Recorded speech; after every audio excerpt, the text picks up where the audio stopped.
I was married to her, there was no longer accountability in the relationship because we were married, right? And so it was like, I have to make this work. That was my mindset, is I have to make this work.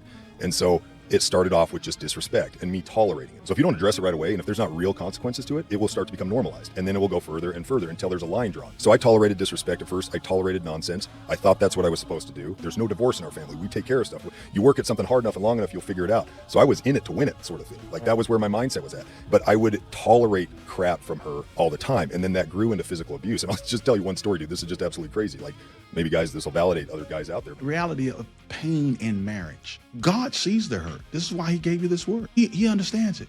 God is not blind to your suffering. God knows. He knows the tears. He knows the loneliness. He knows the emotional wounds.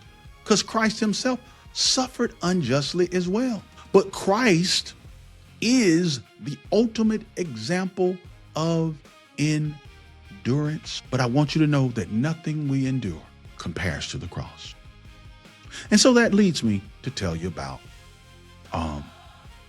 my story, how you can take up your cross, up your cross, because many Christians believe that the Christian life is built on convenience, but it's not built on convenience. It's built on everything you do to the glory. It's built on he's going to give you a peace of God, which passes all understanding, so that even if you are in trouble, even if you are taking up your cross, even if you're going through some pains, it's going to be all right. It's going to get better. And so, as I told y'all before, I titled this, Most Christians Quit Right Before God Changes Everything. Changes everything. The inconceivable marriage testimony, why I stayed through the abuse. So, y'all, I was in a marriage, okay?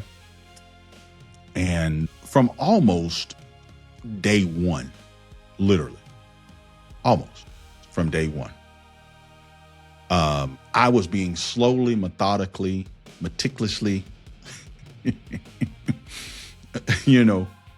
abused. I was being abused. Ain't no doubt about it. I was being abused. I was being manipulated in every way that you can think. And a lot of these folks try to get on here and make emotional abuse and spiritual abuse and all this stuff like this, mental abuse, a big thing. In some cases it could be, but again, take up your cross.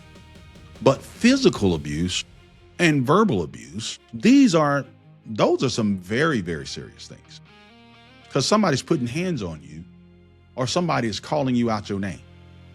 It's direct. It ain't no workaround. It ain't no them trying to put the wool over your eyes or anything. No, they coming straight at you. You ain't nothing. You ain't doo-doo. You ain't crap. You're full of this. You are B or whatever, or you are, 304 or whatever the case may be. Or again, like I said, they're putting hands on me. Guess what, y'all? I had to suffer through it all. I went through all of that for years. And it was hard, man. It was hard. Now, I will be honest with you. A lot of it was my fault because I was not doing it God's way. I sit up there and tolerated it without doing it the way that God had told me to handle it.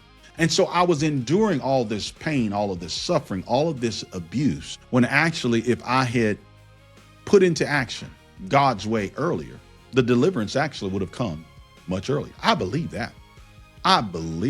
But I endured all of it because of pride, because of embarrassment, because of the children, because I didn't want to lose my wife. I did all of that. This is why I teach so much about, don't go with this stuff about happy wife, happy life. You're basing your whole happiness in your whole marriage on her being happy. And the reality is you might be focused on her happiness, but you ain't happy. You ain't. And if you're all focused on happy wife, you're not going to have a happy life. She might not be fussing as much, or she might not be as vocal on things, or you might not have as many arguments. But sometimes you need to have some disagreements. Sometimes you need to check your wife.